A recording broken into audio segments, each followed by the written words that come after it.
इन्द्रं वर्धन्तु अप्तुरः कृणवन्तो विश्वमार्यम्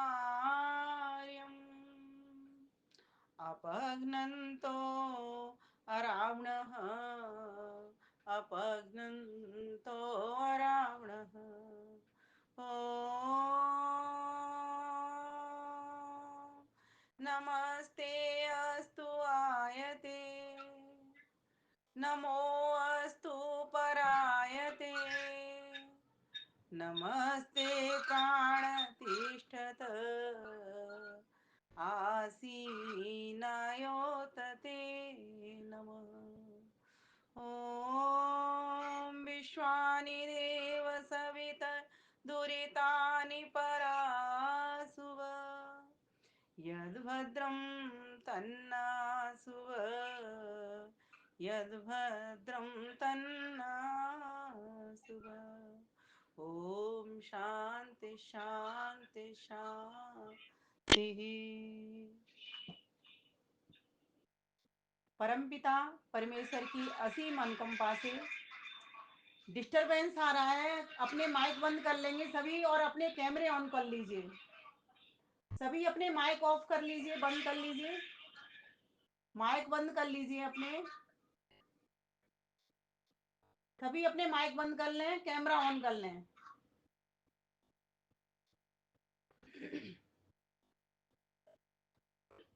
परमपिता परमेश्वर की असीम अनुकंपा से बड़े ही सौभाग्य का विषय है और पावन पर्व भी है कि आज हम सभी 12 फरवरी को महर्षि देव दयानंद सरस्वती का जन्म दिवस मना रहे हैं। उपस्थित लोगों को, जितने भी जहां से भी जुड़े हैं, देश से, विदेश से, प्रदेश से, सभी लोगों को, माताओं को, बहनों को, भाइयों को अपना हार्दिक नमन बंदन अभिनंदन करती हूँ। साथ ही आदरणीय मुनि जी एवं आदरणीय दीपालिका बहन जी दोनों को भी हार्दिक आभार और शुभकामनाएं प्रकट करती हूँ तथा महर्षि देव दयानंद सरस्वती के जन्म दिवस की भी आप सभी को बहुत बहुत शुभकामनाएं और बधाई प्रेषित करती हूँ। हम सभी का जीवन ऋषि दयानंद के विचारों से ओतप्रोत हो, ऐसी मैं कामनाएं भी करती हूँ। तो आइए, चूंकि आज ऋषिवर देव दयानंद सरस्वती का जन्म दिवस भी है, तो आज यही विषय ले लेते हैं। वैसे मेरे 2 भाग हो चुके हैं, ऋषिवर देव दयानंद सरस्वती के विविध क्षेत्र, ये विषय मेरा चल रहा है कई दिनों से। और आज जगह जगह कार्यक्रम चलने से लोग भी वितरित हो गए हैं, विभक्त हो गए हैं। कोई बात नहीं, विभक्त हुए तो हुए, लेकिन भक्त बने रहें, ये हमें चिंता करनी है। भक्ति में कमी ना आनी चाहिए। यहाँ पर जितने भी दिखाई दे रहे हैं सभी हंस ही हैं, सभी प्रबुद्ध जन हैं, नित्य प्रति कार्यक्रम में भाग लेते हैं। इस गुजरात के गांधीनगर वाले कार्यक्रम में, वैदिक प्रज्ञान व्याख्यान माला में बहुत अच्छा लगता है जब मैं देखती हूँ दीपालिका बहन को और आदरणीय महेंद्र मुनि जी को, दोनों को इस कार्यक्रम को संयोजित संचालित करते हुए और दूर दूर तक विद्वानों के, विदुषियों के प्रवचनों को पहुंचाते हुए। प्यारे भाइयों बहनों, ऋषिवर देव दयानंद सरस्वती ऐसे समय पे आए, हम सभी को मालूम है कि जब घना घोर अंधकार था, अनार्यत्व का बोलबाला था। अनार्यत्व मतलब अधर्म का, अन्याय का, अत्याचार का, अज्ञान का बोलबाला था। क्योंकि जो धर्म था, जो न्याय था, वो तो सारा हमारी पुस्तकों के साथ ही विदेशियों के हाथों में चला गया। उसके पीछे जो कारण हुआ आप और हम सभी जानते हैं। हमारे राजाओं का भोग विलास, हमारी संस्कृति का नाश हो जाना, हमारी यूनिवर्सिटी का जल जाना, उसके पीछे हमारा सभी का आलस्य। धर्म के नाम पर लूट ठगी चल रही थी, लोग जादू टोना फलित ज्योतिष में पड़े हुए थे, अंधविश्वास पसरा हुआ था, पर्दा प्रथा, सती प्रथा जन्म ले चुकी थी, वेद की जगह पर पुराणों का जोर चल रहा था, आर्ष की जगह पर अनाश ग्रंथों से मनुष्य मात्र की हत्या हो रही थी, गुरुकुलों की जगह ईसा कुलों ने ले ली थी, बलि प्रथा यज्ञों में चल रही थी, गौ माता कसाईयों के हाथों में जा रही थी, स्त्रियों को पैरों की जूती समझा जाता था, विधवाओं पर अत्याचार हो रहे थे, बालिकाओं पर बहुत जबरदस्त अनाचार हो रहा था, बालिका वधू बनना पड़ता था। मत पंथ संप्रदाय का बोलबाला होने से उनको धर्म बोला जा रहा था।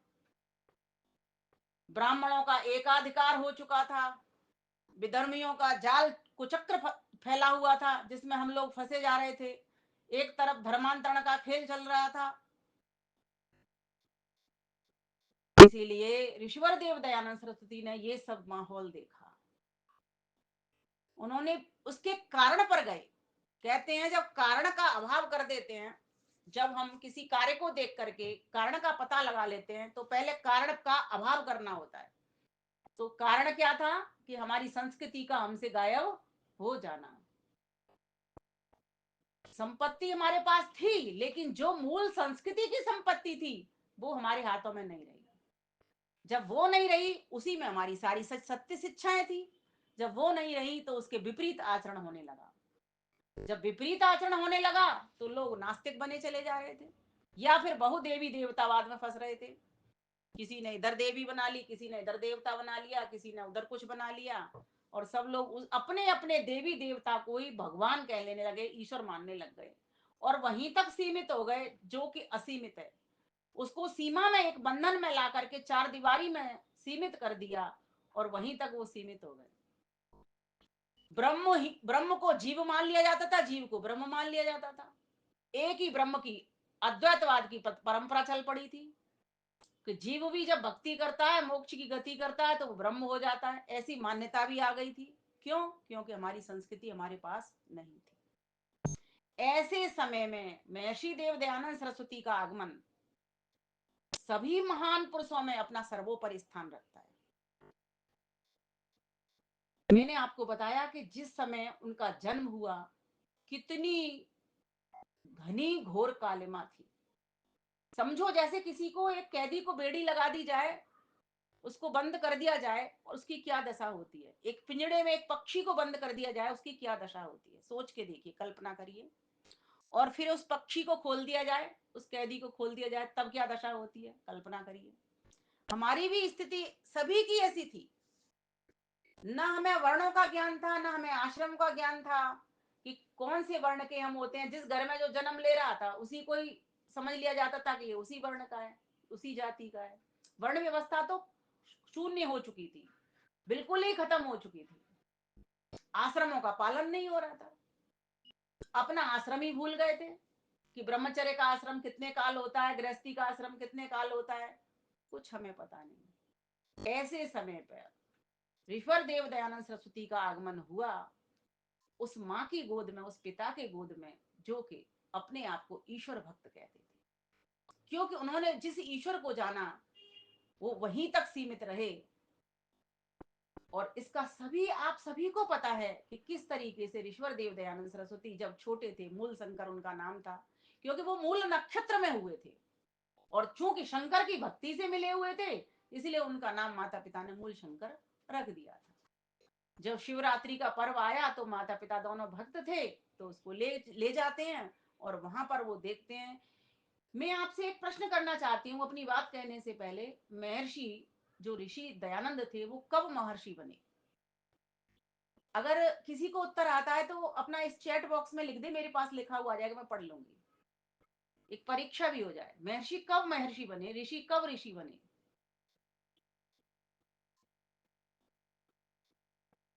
अगर किसी को उत्तर आता है तो चैट बॉक्स में लिख दे अपना, या फिर ऑडियो ऑन कर ले, माइक ऑन करके मुझे बता दे कि कब वो ऋषि बने।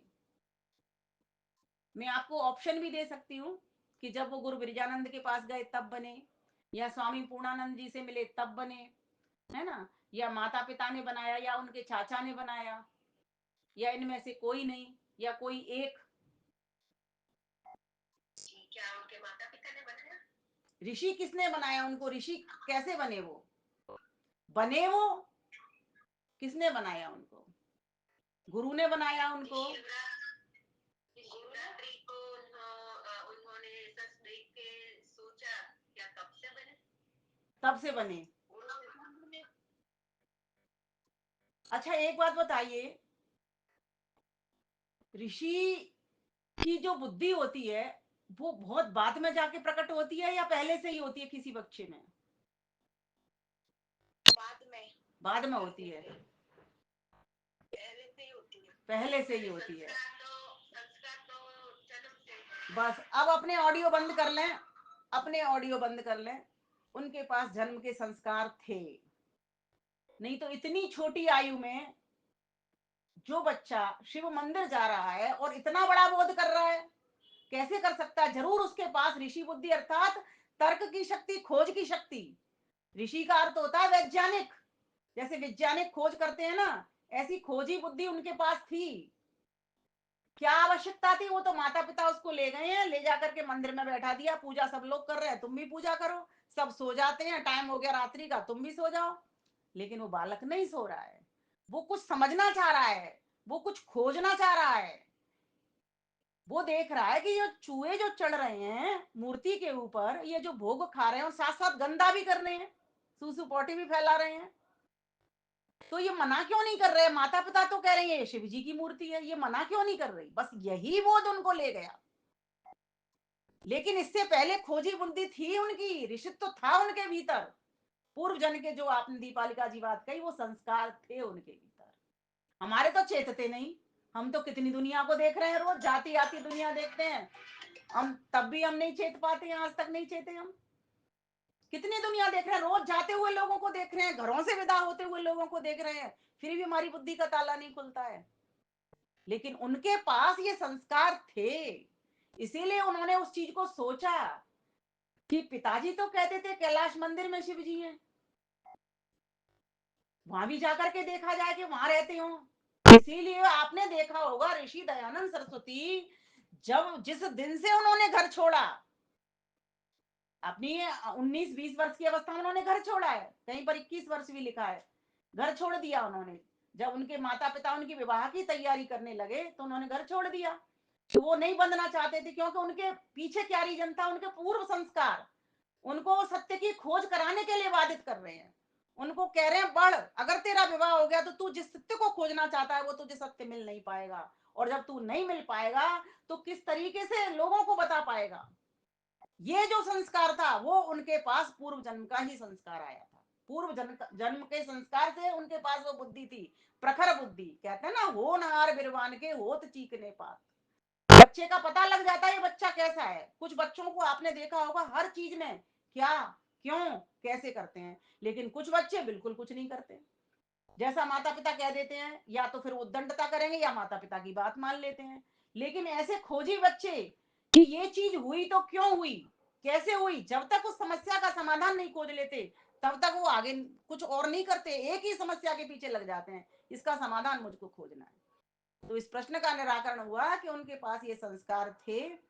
फिर उनको अपने घर का जो माहौल बना, उसके कारण जो उनका ऋषित्व बढ़ा, देखने सोचने परखने की जो शक्ति समझ बढ़ी, आयुगत अनुभवगत वातावरण को देख करके, जो कुछ उनके साथ घटनाएं घटी उनको भी देख करके, क्योंकि जब पूर्व जन्म के संस्कार थे तभी वो घटनाएं भी काम कर रही हैं।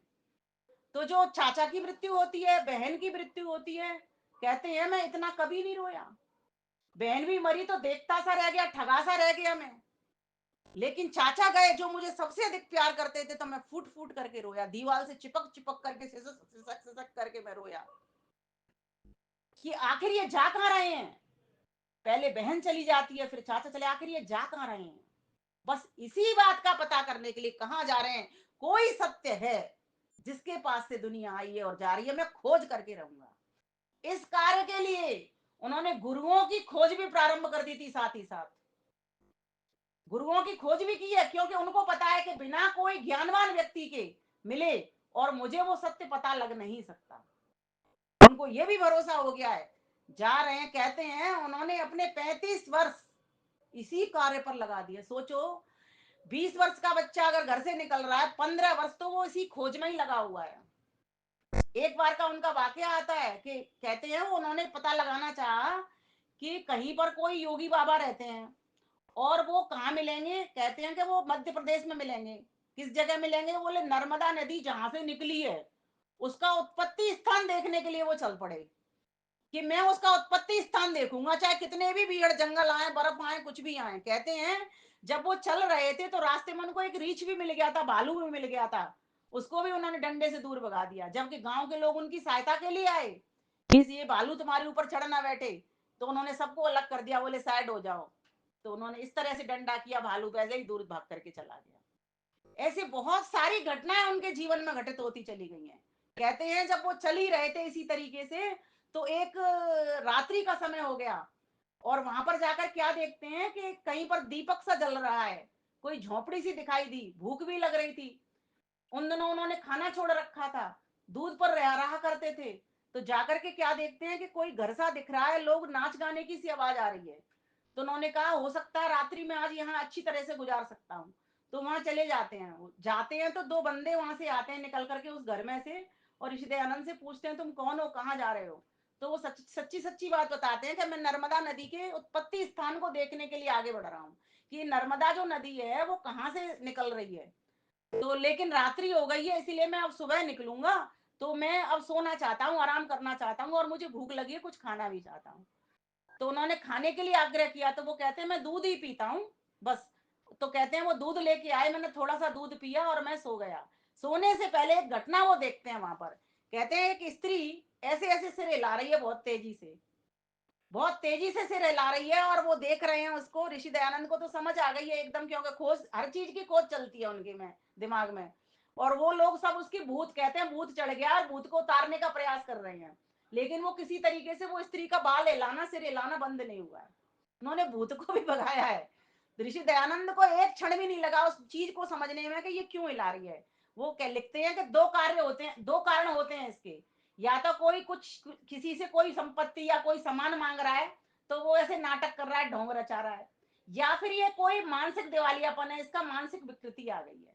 उन्होंने उस चीज को पढ़ लिया। पढ़ करके कहते हैं, उन्होंने कहा कि सब दूर हट जाओ, और ऐसे डंडा घुमाया उसके, और ऐसे कहते हैं उसका भूत उतर गया। वो खड़ी हो गई हाथ जोड़ करके, स्वामी जी को प्रणाम करने लगी। उन्होंने फिर बाद में समझाया उनको, भूत भूत कुछ भी नहीं होते। और आप सत्यात प्रकाश पढ़ोगे तो वहां पर दूसरा समुल्लास पढ़ना। दूसरे समुल्लास में स्वामी जी ने खुद लिखा है कि भूत और प्रेत किसको कहते हैं, जो शरीर, जो आत्मा शरीर को छोड़ करके जब निकल जाता है, तो जो शरीर रह जाता है उसको प्रेत कहते हैं। जो शरीर रह जाता है उसको तो प्रेत कहते हैं, और जो निकल गया, जो बीत गया, शरीर जला दी गया, वो भूत हो गया। क्यों? क्योंकि पंचभूतों में विलीन हो गया वो। हम किससे बने? हम भूतों से तो बने हैं ना, सूक्ष्म भूत से, स्थूल भूत से, 5 सूक्ष्म भूत, 5 स्थूल भूत। तो भूत क्या, जो हो गया, जो बीत गया, वो भूत है। और यूं तो प्रत्यक्ष में हम खुद ही भूत हैं। तो किस बात का तो डरना, किस बात का किसी को डराना। ऐसी ऐसी छोटे छोटे क्षेत्रों में भी वो अपने घूमने में, सत्य की खोज करने में, लोगों को सत्य बताने में, असत्य का त्याग करने पर, एक जो नियम उन्होंने दिया ना, सत्य के ग्रहण करने और असत्य को छोड़ने में सर्वदा उद्यत रहना चाहिए। इस बात को अगर कोई पकड़ लेता है तो समझो सही मायने में ऋषि दयानंद सरस्वती को वो श्रद्धा सुमन अर्पित कर रहा है। यही कार्य था उनका बस। सत्य की खोज, सत्य का, सत्य को ग्रहण करना और असत्य को छुड़वाना। एक बार का और भी कहीं का किस्सा एक जगह पर मैं पढ़ रही थी, मैंने कहीं उसको नोट भी किया है कि कहीं पर वो, हाँ, ओखी मठ में गए थे। ओखी मठ, ओखी मठ इधर चमोली जिला है ना, उधर उत्तराखंड की तरफ, बद्रीनाथ है इधर। और एक जोशी मठ भी है। तो जोशी मठ में वहां पर रावल जी रहते थे। कोई सुना, सुन रखा था उन्होंने, योगियों की खोज तो वो कर ही रहे थे।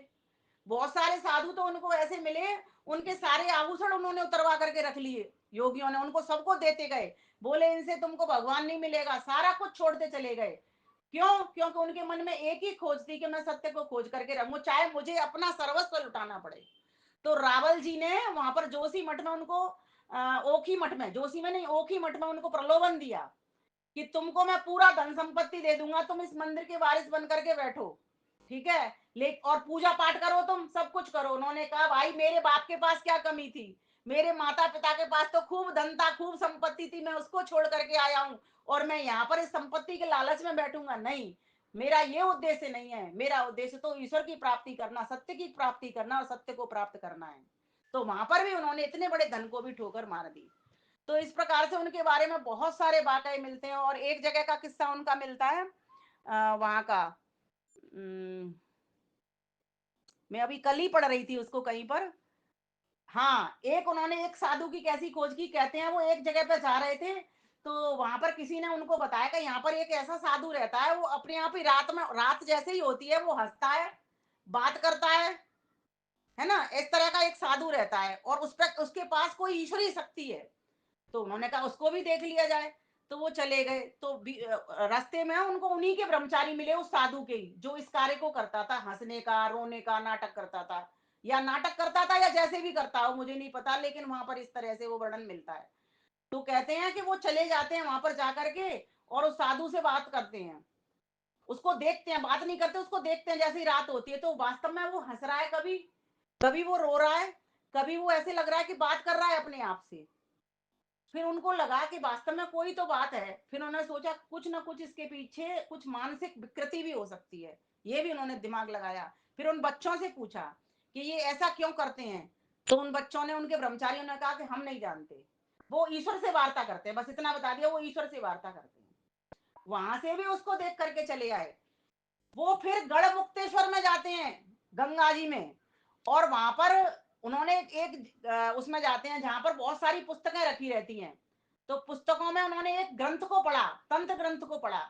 संत ग्रंथ में लिखा है, चक्रों के बारे में वर्णन पढ़ा उन्होंने, क्योंकि स्वाध्यायरत थे वो, जहां जहां से पुस्तक मिलती थी वहीं से पुस्तक लेते थे। जो जो उनको लगता था ये गुरु हो सकता है, मुझे सही मार्गदर्शन कर सकता है, तो उस गुरु को भी खोजते थे। कोई ये योगी हो सकता है, मुझे योग विद्या सिखा सकता है, तो वहां से भी वो योग विद्या को लेते थे। स्वामी पूर्णानंद जी से उन्होंने योग प्राणायाम सब कुछ सीख लिया था। तो कहते हैं कि जब वो इस तरह से कर रहे थे तो एक जगह पर और चले जाते हैं, वो अंधेरे में जाकर के देखते हैं कि एक बार मैं रात्रि को सो रहा था ऐसे ही मंदिर में, क्योंकि ज्यादातर वो मंदिरों में रहते थे, आश्रमों में रहते थे, वहीं पर उनका निवास मिलता था। तो कह रहे थे मैं सो रहे थे तो मेरे सपने में क्या आया, शिव जी और पार्वती जी दोनों संवाद कर रहे हैं। शिव जी क्या कह रहे हैं, पार्वती जी शिव जी को कह रही हैं कि इस व्यक्ति का विवाह कर देना चाहिए। स्वामी जी देखते हैं, क्या देखते हैं, पार्वती जी कह रही हैं शिव जी को कि इसका विवाह कर देना चाहिए। शिव जी कह रहे हैं कि नहीं नहीं नहीं, ये तो भगवान को खोजने के लिए लिखा है, ये तो वैरागी संत है, इसका विवाह नहीं करना चाहिए। कह रहे इतनी देर में मेरी आंख खुल गई है। तो कह रहे मैं सोचने लगा इस बात को, उनकी जीवनी पढ़ेंगे तो पता लगा, मैं सोचने लगा इस बात को, और मैं सोचने लगा कि मैं तो ये सारी चीजें छोड़ के आया, मेरा तो विवाह कर रहे थे लोग, मैं तो बंधन को छोड़ करके आया, और ये क्या मैं स्वप्न के भीतर देख रहा हूँ। इसका मतलब कहीं ना कहीं वृत्ति मेरे भीतर वो पड़ी हुई है, विवाह वाली बात। तो उन्होंने स्वप्न के बारे में भी सत्या प्रकाश में वर्णन लिखा है कि स्वप्न क्या होते हैं। बोले जो हमने देखे होते हैं, जो हमने सुने होते हैं, जो हमारे साथ घटनाएं बीत जाती होती हैं, उनका जो विवरण चित्त के भीतर बन जाता है, वो स्वप्न के रूप में रात्रि में जब व्यक्ति सो जाता है तो स्वप्न के रूप में घटित हो जाता है। मतलब हर एक वाक्या से, हर एक समय से, हर एक घटना से, हर एक स्थान से, हर एक समय से वो सीखते ही चले जा रहे हैं, आप ये समझिए। तो एक बार की और घटना सुनाती हूँ कि जब उन्होंने ऐसा देखा कि तो वो परेशान हो गए, तो वो कहते हैं मैं बाहर के बरामदे में निकल आया जब इस स्वप्न को मैंने देखा। तो बरामदे में आकर के वो क्या करते हैं, एक नंदी का मूर्ति बनी हुई है, नंदी नहीं होते ये जो बैल होते हैं, नंदी, वहां मंदिर था, चूंकि शिव मंदिर था तो वहां नंदी भी था। तो वो नंदी के बैल के पास लोग आ रहे थे, उसको भोजन करा रहे थे, बैल को, नंदी को। तो खिला रहे थे उसको, कोई दूध पिलाता था, कोई खीर खिलाता था, कोई मिठाई खिलाता था। तो कहते थे मैं उसके पीछे की ओर चला गया, नंदी के पीछे की ओर चला गया, देखू तो सही कि ये नंदी जल्दी जल्दी कैसे खा रहा है। तो मैंने जैसे ही ऐसे हाथ करा पीछे की ओर, तो एक आदमी मेरे को मुझसे डर करके और उसमें से निकल करके भागा। स्वामी जी से डर करके वो व्यक्ति निकल करके भाग गया, और कह रहे वो तो भाग गया और मैं बैठ गया। स्वामी जी लिखते हैं मैं बैठ गया उस नंदी के पीछे, उसके छोटे से घर से मैं पीछे की ओर मैं बैठ गया, और फिर वो जो डाल रही थी वो अंदर की ओर मैंने लिया, और मैंने उस चीज का पता लगाया कि आखिर ये नंदी खाता कैसे है। फिर मैं आकर के वहीं बैठ गया नंदी के बगल में, बाहर निकल आया, और जो माताएं और बहनें आ रही थी, कह रहे थे वो जो लाई थी खाना, मैंने उनसे लिया और मैंने खुद खाया, उसको अपनी भूख मिटाई। स्वामी जी ने कितना अध्ययन किया, कितना चिंतन किया, मैं सोच सोच के रह जाती हूँ। फिर एक वाक्य उनके बारे में आता है, अभी मैं विविध क्षेत्रों के काम पर पहुंची नहीं हूँ, मैं आपको घटनाएं बता रही हूँ, इन घटनाओं से हमको बहुत प्रेरणा मिलेगी, क्योंकि आज उनका जन्म दिवस है। तो गढ़ मुक्तेश्वर गंगा में जब वो क्या देखते हैं कि जब उन्होंने ग्रंथ पढ़ लिए बहुत सारे तंत्र ग्रंथ, तो उन्होंने चक्रों के बारे में पढ़ा। तो कहते हैं कि उन्होंने एक शव को देखा, शव को देखा, वो गंगा नदी में बह रहा था और बिल्कुल पार के पास आ रहा था, ऐसे चलते चलते वो फूल गया था, तो तैर रहा था तो वो आ गया। तो उन्होंने इधर देखा उधर देखा कि कोई मुझे देख तो नहीं रहा है। क्योंकि मैं छेड़छाड़ करूंगा, इसे चक्र देखूंगा। तो कहते हैं स्वामी जी में ताकत तो थी, उसको ऐसे मुर्दा को लेकर के और खींच करके ले आए किनारे पर, ला करके रेत में उसको बिछा लिया। और एक उनके हाथ में चाकू था, उस चाकू को निकाला जेब से और कैंची को निकाला और उसको काटने लगे, कहां से, हृदय से लेकर के यहाँ तक काटने लगे, कंठ तक। मतलब नाभि से लेकर के हृदय तक इतना हिस्सा उन्होंने काटा, पहले यहाँ से स्टार्ट किया। तो उन्होंने सबसे पहला उन्होंने हृदपिंड नाम लिखा है, मतलब हृदय। हृदय को देखा ये क्या होता है, यहाँ पर कोई चक्र तो नहीं है क्या, यहाँ पर कहते हैं जो ईश्वर का वास है, कोई ऐसा वास तो नहीं दिख रहा, कोई कुछ ऐसा हो गड्ढा वड्ढा कुछ दिख रहा हो। इसकी भी खोज की है उन्होंने। तभी तो उन्होंने कहा है कि ये जो शरीर है ना, इससे कोई लेना देना नहीं है ईश्वर की प्राप्ति का। वो तो भावात्मक हृदय होता है, ये जो हृदय होता है ना, ये तो भौतिक हृदय है जो धड़कता है, रक्त का कार्य करता है। उन्होंने किसी के कहने पर भरोसा नहीं किया, किसी भी पुस्तक के पर, उन्होंने बस जो प्रैक्टिकल किया वहां से खोज खोज कर चीज लेकर के आए। तो उन्होंने देखा कि नाभि में भी कोई चक्र मुझे नहीं दिखा, या हृदय में भी वो चक्र चक्र मुझे नहीं दिखा। फिर उन्होंने धीरे धीरे करके शरीर को काटना प्रारंभ किया कि कम से कम मुझे ये 8 चक्र जो बताए जाते हैं, नीचे से लेके ऊपर तक, मूलाधार से लेकर ब्रह्मरंध्र तक, मुझे कोई एक भी चक्र नहीं दिखा। यहाँ से हृदय से और ऊपर चढ़ गए वो, तो यहाँ भी कोई उनको चक्र नहीं दिखे। नीचे की ओर उतर गए तो मूलाधार तक भी उनको कोई चक्र नहीं दिखे। मूलाधार से सहस्त्रार तक 8 चक्र होते हैं ना, ऐसा पढ़ा जाता है हठ योग के भीतर। लेकिन ऋषि पतंजलि ने ऐसा कोई वर्णन नहीं दिया चक्रों का। इसीलिए आज हम जो रोजड़ वाले हमारे दर्शनाचार्य वगैरह विद्वान हैं, वे लोग नहीं मानते इस बात को। इसीलिए ही नहीं मानते कि ऋषि दयानंद सरस्वती ने इतना बड़ा शोध किया, इतना बड़ा खोज किया, और कहीं भी वर्णन हमको नहीं मिलता। बाकी हठयोग के अलावा पुराने दर्शन वगैरह में भी हमें कहीं ऐसा चक्रों का वर्णन नहीं मिलता। ये बाद की कई किसी के शोध हैं जो मनुष्य कहते हैं। तो उन्होंने उसका भी वर्णन करके और उसको मुर्दा को वापस ऐसे करके और पानी में वहीं की वहीं बहा दिया। खोज कर ली उन्होंने। तो मैं ये बताना चाह रही हूं आपको कि जब तक हम सत्य की खोज स्वयं से अपने आप अपने अंदर करना प्रारंभ नहीं करेंगे, ध्यान से समझना मेरी बात को, तब तक हमको सत्य पता नहीं चलेगा। ये गूंगे का गुड़ है। ऋषि दयानंद ने पुस्तकें हमारे लिए लिख दी, ये हमारी साधन बनेंगी। ईश्वर ने ये इंद्रियां दी, ये भी हमारी साधन बनेंगी। लेकिन साध्य की प्राप्ति में इन सब साधनों पर जोर लगाते हुए भी हमको अंदर की ओर अंतर्मुखी तो होना ही पड़ेगा। ऋषि दयानंद यहां तक पहुंचे थे, इसलिए उनके बारे में कहा जाता है 18-18 घंटे की समाधि को लगाते। कैसे लगाते थे 18 घंटे की समाधि? इतनी पुस्तकें लिखी उन्होंने। 59 साल में तो वो चले गए, 24 में जन्म हुआ, 83 में चले गए, मात्र 59 वर्ष की उम्र। 35 वर्ष तक वो खोजते ही रहे हैं। गुरुओं को खोजा, साधुओं को खोजा, योगियों को खोजा, ईश्वर की खोज में ही भटकते रहेंगे, कहीं से मुझे ईश्वर का पता लगे। लेकिन कहीं से नहीं मिला। 35 वर्ष के बाद जब वो मथुरा में गुरु विरजानंद के पास आते हैं, 6 वर्षों का अध्ययन, कहीं पर 4 का भी लिखा है, कहीं पर 3 का भी लिखा है, पर 6 वर्षों का अध्ययन मुझे जो लगता है सच प्रामाणिक सा जैसा, 6 वर्षों के अध्ययन में उनको क्लियर हो गया था कि जो शास्त्र उन्होंने जो पढ़े हैं वे सारे की सारे झूठे हैं। इसलिए तो उनके गुरुजी ने कह दिया, जब उन्होंने गेट खटखटाया कौन हो, तो भीतर से, जब उन्होंने कहा कि कौन हो, तो भीतर से आवाज आई कौन हो। जब उन्होंने गेट खटखटाया तो कौन हो, तो बोले मैं यही जानने के लिए तो आया हूं, मैं हूं कौन। मैं यही जानने के लिए था, ना मैं खुद को जानता ना मैं उसको जानता जिसकी खोज में लगा हुआ। सत्य है क्या, मैं उसी को नहीं जानता। अगर मैं सत्य को जान रहा होता तो मैं इतने पुलंदे मेरे पास ग्रंथों के बने भरे भराए पड़े हुए, बंधे बनाए पड़े हैं, मैं इनको क्यों समेट करके घूमता। तब उनके गुरुजी ने उसको पकड़ लिया कि वास्तव में शिष्य अब मेरे पास आ गया, जिसको मैं सौंपना चाहता था वो मुझे शिष्य मिल गया। और कितनी विनम्रता थी, कितनी विनम्रता थी, आप और हम सभी जानते हैं कि जब वो झाड़ू उनके गुरुजी लगा रहे होते हैं, तो उनके लगा करके उन्होंने, स्वामी जी ने जैसे ही झाड़ू लगा करके कोने में रख दिया, गुरुजी बाहर गए हुए हैं, बाहर से जैसे आते हैं उनके पैर से वो कूड़ा लग जाता है, कूड़े का ढेर। जब तक दयानंद जी उसको उठा नहीं पाए हैं तब तक उनका पैर लग जाता है। तो ये अपना डंडा लेकर के, गुरुवर दंडी थे ना, डंडा लेकर के और उनमें मारते हैं, उनके हाथ में लग जाती है।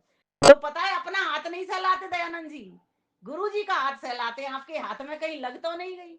क्योंकि मेरा शरीर तो चल चल करके तपस्वी बन गया है, तप तप करके तपस्वी बन गया है गुरुदेव। आपके तो ये कोमल हाथ है, आपके हाथों में दर्द तो नहीं है, लाओ दवा देता हूं। इतनी विनम्रता आज जीवनी के दिन, आज ऐसे प्रसंगों को लाने की वास्तव में बहुत जरूरी है। अपने बच्चों को कुछ दो या मत दो, शिक्षा सभी देते हैं, संपत्ति सभी देते हैं, लेकिन संस्कृति, ऋषिवर देव दयानंद सरस्वती के प्रेरक प्रसंगों को कितने लोग हैं जो अपने आज बच्चों तक पहुंचाएंगे। आज हमको दिए जलाने चाहिए घरों में, दिए जला करके बच्चों को कहना, बच्चे भी दीप होते हैं, और दिए ऋषि के नाम के भी आज 201 भी जयंती मना रहे हैं। जोड़ लीजिए, अगर आप 201 दिए नहीं लाए तो कम से कम 3 दीपक तो जला लीजिए। ओम परमात्मा के नाम में के अक्षरों में भी 3 ही है, तो कम से कम 3 दीपक जला लीजिए, कि जैसे ऋषि दयानंद का जीवन चमका, उनकी प्रेरणाओं से, है ना, उनके आदर्श से, उनके उद्देश्य से जो उन्होंने कार्य किए, उनके द्वारा कम से कम हम तो अपने जीवन को बना सकें। तो आज हमारा क्या कर्तव्य बनता है, जो ऋषिवर देव दयानंद सरस्वती ने कार्य किए, उनमें से कोई ना कोई कार्य लेकर के अपना हम आगे बढ़े। अब आइए मैं कुछ बातें और आपको बताना चाहती हूँ। हमने पिछले सत्र में, जब कुछ लोग मेरे अपने पुराने भी जुड़े हुए हैं इसमें, जिन्होंने मेरा विविध चित्र भाग 1 देखा था, वहां पर मैंने कुछ बिंदु रखे थे, उनको शॉर्ट में बोलती हूँ, फिर वापस अपने बिंदुओं पर आऊंगी। कि विविध क्षेत्रों में जो काम किए, मेरे पास 50 पॉइंट थे, उनमें से मैंने 15 पॉइंट पढ़े थे। वो 15 पॉइंट कौन से, वो आपको शॉर्ट में बता देती हूँ, फिर मैं आगे बढ़ूंगी। एक तो उन्होंने देहरादून में शुद्धि कराई, सबसे पहला सूत्रपात उन्होंने शुद्धि का ही कर दिया था। एक मुस्लिम युवक को उन्होंने अलगधारी नाम दिया। शॉर्ट शॉर्ट में बताऊंगी। गौ करुणानिधि उन्होंने पुस्तक लिखी। रानी विक्टोरिया से उन्होंने हस्ताक्षर करवाए। रानी विक्टोरिया से के पास वो हस्ताक्षर कराकर सारे लोगों से, विद्वानों से, जो समझ बूझ वाले लोग थे, उनसे करा करके और उनको सौंप आए वो पत्र कि कम से कम गौ हत्या जो हो रही है इस पर प्रतिबंध लगाया जाए। इसीलिए तो कितना बड़ा काम किया। और फिर यहीं तक चुप नहीं बैठे, उन्होंने गौ करुणानिधि पुस्तक भी लिखी। इस क्षेत्र में भी उन्होंने बहुत अच्छा कार्य किया, जो हमारे लिए प्रेरणास्पद है। तीसरी बात, नारी शिक्षा। उन्होंने वेद के ही मंत्रों से नारी के लिए बता दिया कि नारी को वेद पढ़ने का, मंत्र पढ़ने का, यज्ञोपवीत पहनने का, संस्कार कराने का, ब्रह्मा बनने का सारे अधिकार है। नारी सिर्फ चौका चूल्हे तक सीमित नहीं है। जो अधिकार, क्योंकि वेद का अधिकार सभी मनुष्य मात्र के लिए है, सभी वर्णों के लिए, सभी आश्रम वासियों के लिए, और सभी स्त्री पुरुषों के लिए। कोई एकाधिकार किसी का नहीं है कि ब्राह्मणों की कोई मोनोपोली हो जाए, सभी को अधिकार है। तो उन्होंने वेद से ही बता दिया कि यथेमम वाचम कल्याणीम आवदानी जनेभ्य। मैंने ये जो वेद का ज्ञान दिया है, जनेभ्य मनुष्यों के लिए दिया है। जो मनुष्य है वो पढ़ेंगे, पशुओं के लिए नहीं है। और मनुष्य जहां जहां जिस जिस वर्ण में, जिस जिस आश्रम में, सभी पढ़ेंगे। वनवास में भी अरण्यों वालों के लिए भी दिया, वनवासियों के लिए भी दिया। और फिर उन्होंने जो कार्य किया, मैंने पिछले सत्र में बताया, सती प्रथा, पर्दा प्रथा के क्षेत्र में काम किया। जो सती प्रथाएं हो रही थी, उनको कहा कि बेटियों को गुर सिखाओ, वीरांगना शिविर में भेजो, इनको बहादुर बनाओ। पति मर गया तो ये अपना जीवन ऐसा ना बिताएं कि जौहर करना पड़े इनको, ये जरूरत नहीं है। तब जरूरत थी कि उनके पास वो बल नहीं था, वो शिक्षा नहीं थी। आज जरूरत नहीं है। आज हम बेटियों को ट्रेनिंग दे रहे हैं, आज हम सेना की परेडों में भेज रहे हैं, सैनिक बना रहे हैं बेटियों को, हर तरह के क्षेत्र में भेज रहे हैं। आज आज उस तरीके से जौहर करने की आवश्यकता नहीं पड़े। तो राजा राम मोहन राय के साथ मिलकर के उन्होंने सती प्रथा जैसे, पर्दा प्रथा जैसे चीजों का भी अंत करवाया। मूर्ति पूजा का सम्यक स्वरूप बताया। मूर्ति कहते किसकी है? जो मूर्त स्वरूप वाली है, जो प्रकट होती है, वो मूर्ति है। माता मूर्ति, पिता मूर्ति, आचार्य मूर्ति, राष्ट्र मूर्ति, ये सब मूर्ति हैं, है ना। घर में पति पत्नी आपस में मूर्तियां, इन सब मूर्तियों के भक्त बनो, इनको पूजो, इनकी सेवा करो, इनको जानो, इनकी सेवा करो। इनको जो जरूरत है वो साधन सामग्री जुटवाओ। हिंदी भाषा के क्षेत्र में काम किया उन्होंने। हिंदी भाषा को आर्य भाषा का, उनको पता है सबसे अधिक जानने वाले लोग कैसे हैं, आर्य भाषा वाले लोग हैं। तो उन्होंने आर्य भाषा के काम में क्षेत्र किया। उन्होंने सारी पुस्तकों को आर्य भाषा में लिखा, हिंदी भाषा में लिखा। और नाम क्या कितना सुंदर दिया, आर्य भाषा, श्रेष्ठ भाषा। क्योंकि सभी लोग, ज्यादातर लोग हिंदी भाषी हैं, हिंदी भाषी क्षेत्र हैं ज्यादा। और हिंदी भाषी क्षेत्रों में ज्यादा संख्या में लोग रहते हैं, जैसे इधर उत्तर प्रदेश, मध्य प्रदेश आदि हो गए, ज्यादा संख्या में भी लोग हैं। तो जब मैं पुस्तकों को हिंदी में लिखूंगा तो ज्यादा लोग लाभ उठा पाएंगे। सर्व सामान्य को देखते हुए उन्होंने हिंदी भाषा में, जबकि वो गुजराती जानते थे, संस्कृत भाषा उनको आती थी, फिर भी उन्होंने हिंदी पे वर्क किया। अपनी किसी भी पुस्तक में उन्होंने उर्दू को नहीं लिखा। आप देखेंगे कहीं अरबी नहीं मिलेगी, कहीं उर्दू नहीं मिलेगी, क्योंकि वो तो स्वराज्य के प्रथम उद्घोषक थे, स्वदेशी के प्रथम उद्घोषक थे। हमारा देश आजाद नहीं होता अगर महर्षि दयानंद सरस्वती ने बिल्कुल नहीं फूंका होता। तो उन्होंने इतने बड़े बड़े व्याख्यान जगह जगह दिए, उसी से ही लोगों पर प्रभाव पड़ा। 1857 की क्रांति में रानी लक्ष्मीबाई जो पैदा हुई है वो भी कहीं ना कहीं ऋषि के व्याख्यानों से प्रेरित हुई होंगी। जितने भी दिग्गज हुए 80% आर्य समाजी ऋषि दयानंद की देन है। जितने भी भक्त हुए उस समय पर वो ऋषि दयानंद के व्याख्यानों से प्रेरित हुए थे। तो ऋषिवर देव दयानंद सरस्वती ने चाहे कोई भी वो हो, बाल विवाह बंद करवाए। ये जो बेटी अभी अंग प्रत्यंग जिसके बने नहीं, विकसित नहीं हुए, उसका विवाह कर देते हो, वो मर जाती है बच्चा पैदा करने में, या फिर उसका बच्चा ही गर्भ के भीतर मर जाता है। क्या होगा इस देश का जब ऐसी तरीके से सारी बेटियां चली जाएंगी हमारी। छोटी छोटी बालिकाओं का बूढ़े बूढ़े के संग विवाह करवाना, बेमेल विवाह। इससे पहले तो वो बुढ़ा चला जाएगा, वो बेटी पूरा जीवन वेदव्य काटेगी। किस तरह से ये देश का विकास होगा, कैसे देश उन्नति करेगा, कैसे सुख होगा कर किसी को, ये कलह क्लेश कैसे मिटेंगे। कोई क्षेत्र मुझे नहीं लगता, मुझे कोई आप सोच के बताना जितने मेंबर बैठे हुए हैं कि ये वाले क्षेत्र पर ऋषि ने काम नहीं किया। अगर निकलेगा तो आपके अंदर से एक ही नाम निकलेगा कि उन्होंने कोई गलत काम नहीं किया। बस गलत काम के क्षेत्र में तो काम किया है। अधर्म क्या, अज्ञान क्या, अन्याय क्या, क्या छोड़ना क्या पकड़ना, दोनों क्षेत्र में काम किया उन्होंने। पर खुद ने कोई गलत काम किया ऐसा कहीं भी किसी भी कि विद्वान के मुख से भी कोई गलत चीज। हाँ, एक बार किसी ने कहा था ऋषि दयानंद ने भांग भी पी ली थी, वो भी ये जानने समझने के लिए, खोज करने के लिए कि इसका असर कैसे होता है, बुद्धि क्या काम करती है जब इसको पिया जाता है। हर चीज उन्होंने जो भी काम किया वो सिर्फ खोजा उन्होंने। जैसे एक वैज्ञानिक का काम होती है, 100 वैज्ञानिकों को मिलाकर के एक ऋषि बनता है, पकड़ के रखो मेरी बात। और 100 ऋषियों को मिलाकर के एक महर्षि होता है। ऋषिवर देव दयानंद सरस्वती महर्षि थे। उनके पास सूक्ष्माति सूक्ष्म बुद्धि थी। ईश्वर से सीधी वार्ता उनकी चलती थी। सीधी वार्ता करने वाला व्यक्ति राग द्वेष कोई भी किसी प्रकार का उनके पास नहीं होता। सब अपनत्व की भावना होती है, किसी की आलोचना नहीं करता। उन्होंने किसी की आलोचना नहीं की है। आप कहोगे सत्या प्रकाश में तो भरा पड़ा है, आलोचना नहीं है। उन्होंने कहा सत्य ये है, असत्य ये है। सत्य को मान लो, असत्य को छोड़ दो। कोई भी मत वाले हो, कोई भी पंथ वाले हो, कोई भी संप्रदाय वाले हो, उनकी अच्छी अच्छी बातें ग्रहण कर लो, बुरी बुरी बातें उनकी छोड़ दो। उन्होंने तो समालोचना की, उन्होंने आलोचना नहीं की, उन्होंने निंदा नहीं की, उन्होंने कटु नहीं कहा। उस योगी के भीतर तो 18 घंटे समाधि का मतलब क्या, मैं सबको समझाते समझाते आ गई। लोग कहते हैं समाधि का मतलब था एकांत में बैठ जाओ, कमरे में बंद हो जाओ। नहीं, कमरे में बंद होकर के भी तुम्हारे शरीर के भीतर परियां घूमेंगी। और अगर तुम सही में योगी हो तो एक भी परी क्या, तुम्हारे घर के लोग भी तुमसे दूर नजर होते हुए आएंगे। ऐसे थे ऋषिवर देव दयानंद सरस्वती। तो पूरा जीवन काल, पहले 35 वर्ष तो सिर्फ गुरुओं की खोज में लगा दिए। जब गुरु मिल गया तो फिर ग्रंथों की रचना करना और व्याख्यान करना, लोगों को जागृति प्रदान करना। जिस भी माध्यम से हो जाती है, शंका समाधान का माध्यम हो, है ना। उनके लेखन की शैली कितनी बढ़िया है। हमारे भीतर जो प्रश्न उठते हैं वो प्रश्न उन्होंने पहले उठाए, उसको पूर्व पक्षी बनाया, पूर्व पक्षी बनाया उसको, और फिर स्वयं उत्तर लाने के लिए ईश्वर को सिद्धांति बना करके अपने मुख से उस चीज को निकाला, अपनी कलम से उस चीज को निकाला। पूर्व पक्ष, सिद्धांत पक्ष। पूर्व पक्ष ने प्रश्न उठा दिया, सिद्धांत पक्ष ने उसका उत्तर दे दिया। आज ग्रंथों के प्रणेता कहते हैं उनके बारे में 31 से लेके 35 पुस्तकों तक का हवाला दिया जाता है। सत्यार्थ प्रकाश में मैं अभी देख रही थी 32 पुस्तकों का जिक्र है आगे के पेज पर, लेकिन मेरे पास 31 पुस्तकें लिखी हुई हैं, जिसमें से 4 अप्राप्य भी लिखी हुई हैं।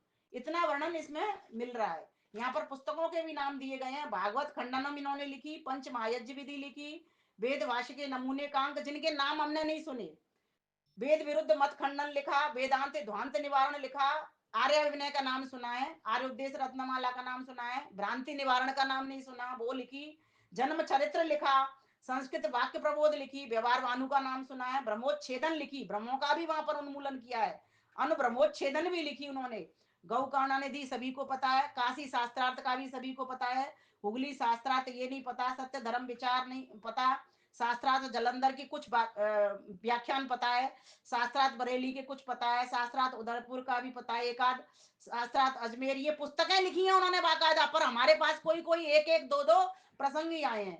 शास्त्रार्थ मसूदा लिखा, कलकत्ता शास्त्रार्थ लिखा, उपदेश मंजरी के पता है हमको, आर्य समाज के नियम पता है हमें, आर्य समाज के नियम उपनियम पता है, स्वीकार पत्र ये भी कुछ मिले हैं, सत्यार्थ प्रकाश जानकारी है, ऋग्वेदादवास की जानकारी है, संस्कार विधि की जानकारी है, यजुर्वेद भाष्यम की जानकारी है, ऋग्वेद भाष्यम की जानकारी है, दयानंद ग्रंथमाला की जानकारी है। इन इतनी पुस्तकों में से जो 32 पुस्तकों के मैंने नाम पढ़े, इसमें से हमें 8-10 पुस्तकों के बारे में पता है। अब 8-10 में से भी हमने ज्यादातर जो किया है, अभी यहाँ तो प्रबुद्ध वर्ग के लोग बैठे हैं, तो 4-5 पुस्तकें पढ़ी हैं। सत्यार्थ प्रकाश पढ़ते हैं हम, ऋग्वेदादि भाष्य भूमिका भी पढ़ लेते हैं, आर्याभिविनय भी पढ़ लेते हैं, उपदेश मंजरी भी पढ़ लेते हैं, संस्कार विधि भी पढ़ लेते हैं। लेकिन मैं ऐसा कहती हूं कि अगर एक अध्याय को आप इस तरह से पढ़िए जैसे सत्य की खोज की जाती है, जैसे ऋषि दयानंद ने चक्रों के बारे में तंत्र ग्रंथ को पढ़ा, उसमें लिखा चक्र होते हैं, तो उन्होंने मुर्दे के ऊपर प्रैक्टिकल ही कर डाला, एक मुर्दे को उठाया और उसके ऊपर प्रैक्टिकल कर डाला, बोले यहां तो मुझे कहीं चक्र नहीं दिख रहे। ठीक इसी प्रकार से आप भी अपने, हो सकता है आपके इस पूर्व के नहीं हो तो अगले पूर्व के और अगले पूर्व के कोई संस्कार ऐसे हो भीतर जो चिंगारी के रूप में प्रस्फुटित हो जाएं और कितना बड़ा काम कर जाएं। ऋषि बनना कठिन भी नहीं है, ये सिर्फ इस बात को लेके ना बैठे कि वो पूर्व संस्कार के कारण ही वो ऋषि बने। हाँ, हम ऋषि बन भी सकते हैं। एक उपाय योगी होते हैं, एक भव योगी होते हैं, एक पहले से लेकर के आते हैं, एक अब उपाय भी कर रहे होते हैं। दो प्रकार के योगी होते हैं, योग दर्शन में महर्षि पतंजलि हमको बताया करते हैं। तो हमारा क्या कर्तव्य बनता है कि उन्होंने जिस जिस क्षेत्र में किया, विद्या के क्षेत्र में किया, वेदों का भाष्य किया, ऋग्वेद के 7 मंडल, यजुर्वेद पूरा, अगर स्वामी जी को 10 वर्ष और मिल जाते, मेरा ऐसा मानना है, या आप भी मानते होंगे, कि चारों वेदों का उनका लिखित हमारे पास भाष्य होता। और एक विद्वान तो ये भी बता रहे थे कि उन्होंने तो चारों वेदों का किया, लेकिन कुछ ऐसे लोग थे जिन्होंने उनके ग्रंथ दुबका दिए। अब मुझे नहीं पता किया या नहीं किया, वो बात तो ऐसी असमंजस वाली बात है, संदेह वाली बात है, तो हम इस पर कोई चलते नहीं। पर जो हमारे पास प्राप्त है, और फिर अगले ब्रह्म मुनि जैसे लोगों ने भी कर दिया, उनके भी भाष्यों को लेकर के हमको वेद स्वाध्याय करना ही चाहिए। अब उनका आगे चलिए, पर्व के क्षेत्र में काम किया, आर्य पर्व पद्धति बनाई उन्होंने पुस्तक।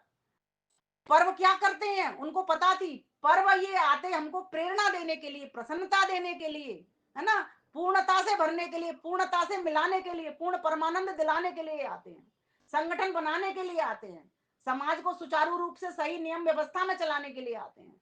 तो उन्होंने आर्य पर्व पद्धति पुस्तक बनाई और वेदों के मंत्र उसमें दिए कि किस पर्व में, चैत्र मास से, चैत्र शुक्ल प्रतिपदा से हमारा जो नया वर्ष शुरू होता है, अंतिम होली तक हमको अपने पर्वों को कैसे मनाना चाहिए। क्योंकि समाज में उन्होंने ये विकृति भी देखी थी। क्या विकृति देखी थी? कोई कैसे भी होली मना रहा है, कोई कैसे भी चैत्र शुक्ल प्रतिपदा मना रहा है, किसी को सही चीज का पता नहीं था। वही बात कि हमारे पास वेद नहीं थे, इसीलिए हम वेदना में जीते रह गए। आज हमारे पास वेद हैं, हम खुशकिस्मत हैं, हम परम सौभाग्यशाली हैं कि ऋषिवर देव दयानंद सरस्वती के बाद में आए हैं। अगर हम पहले आ रहे होते तो क्या मैं आपके सामने ऐसे बोल पाती, क्या मैं आपके ऐसे दर्शन कर पाती, है ना, महान विभूतियों को मैं देख पाती, आप जैसे महान विभूतियों को नहीं देख पाती। इस वैदिक प्रज्ञान व्याख्यान माला में मैं उपदेश नहीं कर पाती।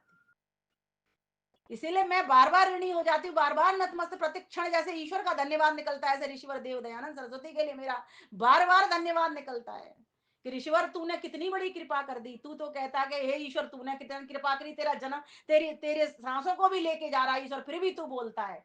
और हमें तो तूने सांसें दे दी, तब भी हमारे मुख से ऐसे शब्द नहीं निकल पाते। सोच करके एक बार देखिए। तो कहा कि ऋषिवर देव दयानंद सरस्वती ने, और देखिए योग के क्षेत्र में कितना बड़ा काम किया, पूरा अष्टांग योग उन्होंने हमको सिखाया। समाज सुधार के क्षेत्र में कितना बड़ा काम किया, अंधविश्वास खत्म किया हमारा। बिल्ली रास्ता काट रही है, कोई छींक रहा है, कहीं पर कोई कपड़ा लटका है, कहते हैं उसे भूत आ गया, कहीं पर कुछ, कहीं पर कुछ, कहीं पर कोई ज्योतिषी पकड़ लेता है, कहता है फलित ज्योतिष। उन्होंने स्पष्ट लिखा है, अंक गणित, रेखा गणित, बीज गणित, बस ये ज्योतिष को तो मानो। और जो फलित ज्योतिष है ना, अगर तूने ऐसा नहीं किया तो तेरा लड़का मर जाएगा, या तेरा ये हो जाएगा, तेरा वो हो जाएगा, ये फलित ज्योतिष नहीं मानना। क्योंकि कोई भी ग्रह उतर करके ऐसा नहीं कर सकता। वे तो सारे जड़ हैं, वो स्पष्ट लिखते हैं, वे सारे जड़ हैं। ज्योतिष के क्षेत्र में सोचो, हमें तो आज भी दुनिया पागल बना रही है। लोग ज्योतिषियों के चक्कर में पड़े रहते हैं, यहाँ धन लुटाने लग रहे हैं कि मेरी बेटी की शादी कब होगी, मेरे बेटे के बेटा कब होगा, लुटा रहे हैं। अरे भाई, उनको तो पूछ के देख लो तेरे बेटियां हैं कि बेटे हैं, एक बार ज्योतिषी को। इसीलिए ऋषिवर देव दयानंद सरस्वती ने देखा किस किस क्षेत्र में कहां कहां पर बच्चा जन्म लेने से पहले तक संस्कारों पर काम किया कि अगर गर्भाधान संस्कार से लेकर के अंतिम संस्कार तक संस्कार कराने सभी लग जाएंगे तो ये स्वर्ग जैसा पूरा वातावरण हो जाएगा, पूरा राष्ट्र महक जाएगा। आज संस्कार सिर्फ 2-3 होते हैं, नामकरण कर लेते हैं, बच्चे का नाम रखना होता है, इसीलिए वो भी जरूरी नहीं है हमारे आर्य पंडितों से कराते हो, वो भी किसी से भी करा लेते हैं। जो आ गया बस 2-4 मंत्र पढ़ दिए, हो गया संस्कार। संस्कार का पूरा विधि विधान है, हम कराने जाते हैं इसलिए हमें जानकारी है, समझाना पड़ता है, एक एक बात बतानी पड़ती है। ये जो शहद लिख रहे हैं, शहद से जो ओम लिखा जा रहा है, क्यों लिखा जा रहा है, क्या महत्व है, ये श्वास रोक करके नाक से स्पर्श करते हैं, इस तरह से क्यों किया जाता है, एक एक चीज का मतलब होता है। बिना हमारी जो साइंस है ना, पूरी साइंस है, पूरा वेद विज्ञान है, और वेदों के ही मंत्र लेकर के ऋषिवर देव दयानंद सरस्वती ने वेदों को कितनी बार पलटा होगा, सोच के देखो। क्योंकि उन्होंने सभी पुस्तकों के भीतर कितने तो ग्रंथ पढ़े होंगे उन्होंने, जो और सत्यात प्रकाश में भी उन फूलों का रस निकाल निकाल करके एक गुलदस्ता बना दिया। सोचो, मनुस्मृति का वहां पर, न्याय दर्शन वहां पर, सांख्य दर्शन वहां पर, वैशेषिक दर्शन वहां पर, योग दर्शन वहां पर। अब आप कहो कह के छुट्टी मत करना, वो तो प्रतिभाशाली थे दीपालिका जी, ये कह के छुट्टी मत करना, आप भी प्रतिभाशाली बन सकते हो, पर आपने आराम नहीं करना, आपने आश्रम में रहना है, आपने श्रम करना है। ऋषि दयानंद को आलस्य नहीं था, सबसे बड़ा कारण ये आलस्य ही हमारा ज्ञान है, ये ज्ञान को लेने नहीं देता, ये काम करने नहीं देता। सारा दिन हमारा चारपाई तोड़ते बीते जाता है, क्या काम करते हैं, काम वाले काम कर जाते हैं, हमारे पास क्या काम है। एक भी दिन नहीं सोए, कहते हैं वो ढंग से, बस 2-4 घंटे में नींद पूरी कर लेते थे। जैसे ही सुबह भोर हुआ 3 बजे से तो प्रियतम से बात, 4 बजे से तो चारपाई छोड़ करके अपने काम पर, अपनी नई यात्रा पर। कोई अपना घर नहीं, जैसे सांप रहता है ना, अपना घर नहीं बनाता, सांख्य दर्शन में सूत्र आता है अहिन्य वनीवत, अपना घर नहीं बनाता। ऐसे जो सन्यासी परिव्राजक सही मायने में होता है, वो अपना घर नहीं बनाता। दीपालिका जी के घर गए आराम से, वो तो घरों में घुसते ही नहीं थे, वो तो मंदिरों में, आश्रमों में, कहीं टूटी फूटी झोंपड़ियों में, उन्हीं में ही रहते थे। क्योंकि उनको काम करना था, उनके गुरु के आदेश को मानना था। इसलिए वो तो जब से निकले, घर से निकले, सत्य को खोज करके ही वापस आए, और अंतिम विष पी करके ही उन्होंने अपने प्राणों की आहुति दे दी। कवि देवदत्त ने बहुत सुंदर उनके बारे में लिखा है, विश्व को अमृत पिला, विश्व को अमृत पिला विष आचमन तुमने किया, विश्व को अमृत पिला विष आचमन तुमने किया, देश हित तप त्याग संयम का चयन तुमने किया, देश हित तप त्याग संयम का चयन तुमने किया, देह की समिधा बनाकर। अंतिम समय देखो उनका, इतना हाथी सा शरीर सूख करके कांटा हो गया। लोग रो रहे हैं कि मुझे कहते कहते आंसू आ रहे हैं, ऐसे निर्दयी लोगों ने उनको जहर दे दिया। सोचो, सत्य का कार्य कर रहे हैं, सत्य का प्रचार कर रहे हैं, पर उन्होंने तनिक तन की चिंता नहीं की, उनको तो आत्मा की चिंता थी, आत्मा को परमात्मा से मिलाना था, और सभी की आत्माओं को परमात्मा से मिलाना था। अपनी आत्मा को ही सिर्फ नहीं, प्रत्येक को अपनी ही उन्नति से संतुष्ट नहीं रहना चाहिए, नहीं तो वो पुस्तकों का लेखन नहीं करते, ध्यान से समझना, वो व्याख्यान नहीं करते, अपनी समाधि लगाते, छुट्टी, उनका तो काम हो चुका था, मोक्ष की गति उनको तो प्राप्त हो रही थी, लेकिन हमको भी मोक्ष दिलाने के लिए उन्होंने काम किया, उनका काम व्यर्थ न चला जाए। कभी देवदत्त लिखता है, देह की समिधा बनाकर, देह की समिधा बनाकर प्राण घृत की आहुति दे, प्राण घृत की आहुति दे, धन्य ऋषिवर, धन्य जीवन का हवन तुमने किया, धन्य ऋषिवर, धन्य जीवन का हवन तुमने किया, धन्य जीवन का हवन तुमने। बोलिए महर्षि देव दयानंद सरस्वती महाराज की जय। एक चंद गीत के साथ ही, क्योंकि समय भाग रहा है, स्वरचित गीत। ऋषि दयानंद के चरणों में शत शत वार नमन, शत शत वार नमन, हमारा खिले आर्य उपवन, हमारा खिले आर्य उपवन। ऋषि दयानंद के चरणों में शत शत वार नमन, शत शत वार नमन, हमारा खिले आर्य उपवन, हमारा खिले आर्य उपवन। वेद सुधारस पान करेंगे, यज्ञों से हर घर को भरेंगे। शुद्ध हो पर्यावरण, शुद्ध हो पर्यावरण, हमारा खिले आर्य उपवन, हमारा खिले आर्य उपवन। स्वसंस्कृति से प्यार करेंगे, शिक्षा और संस्कार भरेंगे। विमल हो तन मन धन, विमल हो तन मन धन, हमारा खिले आर्य उपवन, हमारा खिले आर्य उपवन।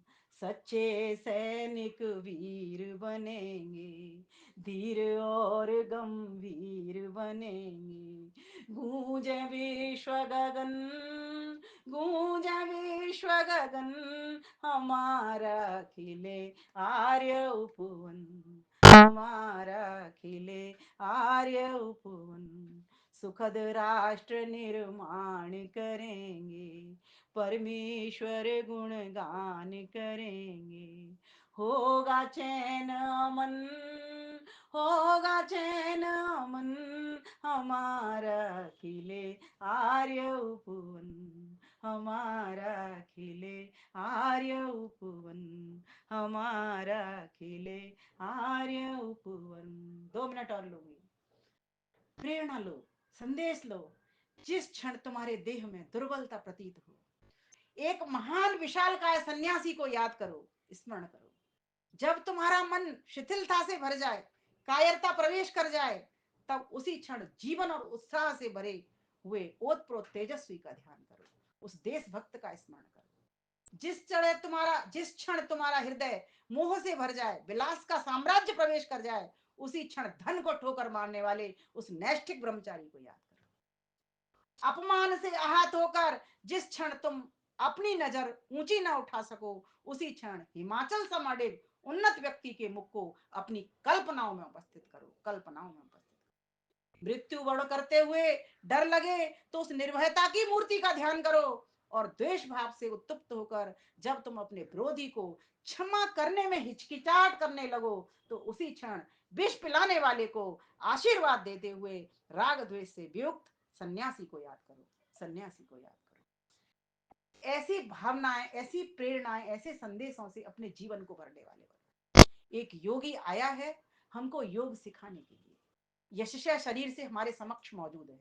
उसका यशस्या शरीर यशस्या ही हम बनाते चले, उसके लिए हमें वेद स्वाध्याय करना पड़ेगा, यज्ञों को से घर घर को महकाना पड़ेगा, योग के द्वारा सबको स्वस्थ करना पड़ेगा। शारीरिक, मानसिक, बौद्धिक और आत्मिक बल, इन चारों बलों के द्वारा हम सभी को उस ऋषिवर देव दयानंद सरस्वती ने जो वेदों की अतुलित संपदा, अतुलित संपत्ति हमको प्रदान की है, उसको हमें आगे आगे लेके जाना है, आगे आगे बढ़ाना है, अपने बच्चों से लेकर के बाहर निकालना है उसको।